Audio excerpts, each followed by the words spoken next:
Assalamualaikum warahmatullahi wabarakatuh. Di video kali ini saya akan membahas dua rumusan masalah. Yang pertama, tujuan dan fungsi permainan tradisional, permainan kelompok, permainan digital atau animasi, dan bermain kreatif. Kedua, jenis dan klasifikasi permainan tradisional, permainan kelompok, permainan digital atau animasi, dan bermain kreatif. Langsung saja, yang pertama ada permainan tradisional. Adapun tujuan dan fungsi permainan tradisional adalah anak menjadi lebih kreatif. Artinya, permainan tradisional biasanya dibuat langsung oleh para pemainnya. Permainan ini sebagai terapi untuk anak saat bermain, yakni anak-anak akan melepaskan emosinya dengan cara berteriak, tertawa, dan bergerak. Mengembangkan kecerdasan intelektual, kecerdasan emosi, mengembangkan kecerdasan logika, kecerdasan kinestetik, mengembangkan kecerdasan natural, kecerdasan spesial, mengenal konsep ruang dan berganti peran atau teatrikal, mengembangkan kecerdasan musikal, serta mengembangkan kecerdasan spiritual. Jenis dan kualifikasi permainan tradisional terbagi menjadi 3 bagian, yaitu bermain dan bernyanyi, bermain dan berpikir.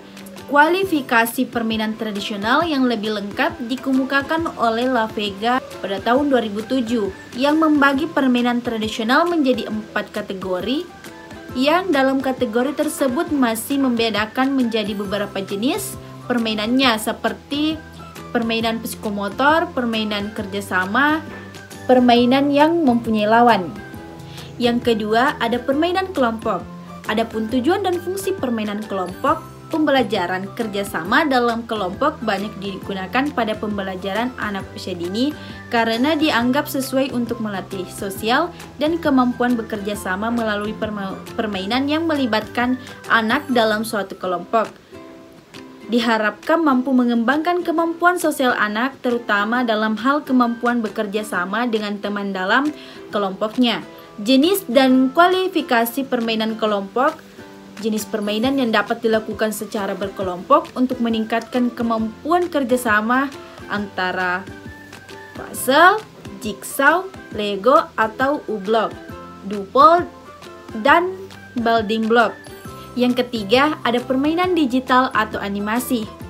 Pemanfaatan animasi sebagai media pembelajaran berbasis teknologi telah menjadi topik yang menarik minat para pendidik dan peneliti. Dalam beberapa tahun terakhir, dalam hasil kajian studi literatur ditemukan bahwa animasi memiliki potensi besar dalam meningkatkan motivasi anak atau siswa. Salah satu temuan penting dalam studi literatur adalah bahwa animasi dapat menghidupkan konten pembelajaran yang abstrak atau kompleks dengan cara yang lebih mudah dipahami oleh siswa.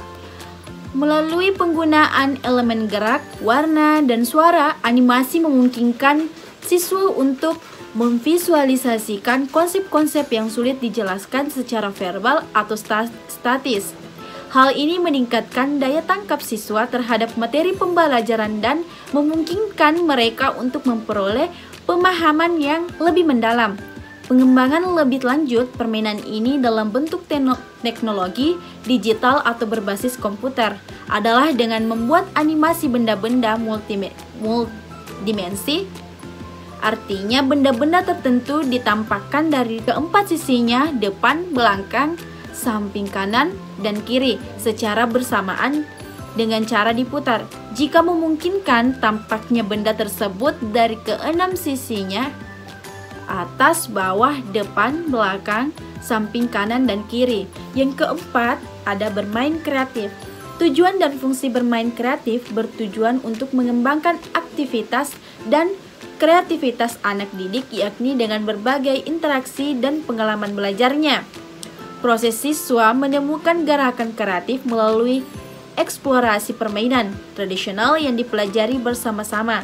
Sebelumnya, siswa diarahkan untuk dapat mengenal permainan tradisional dari sisi bentuk permainan dan nilai-nilai permainan tradisional yang dipelajarinya.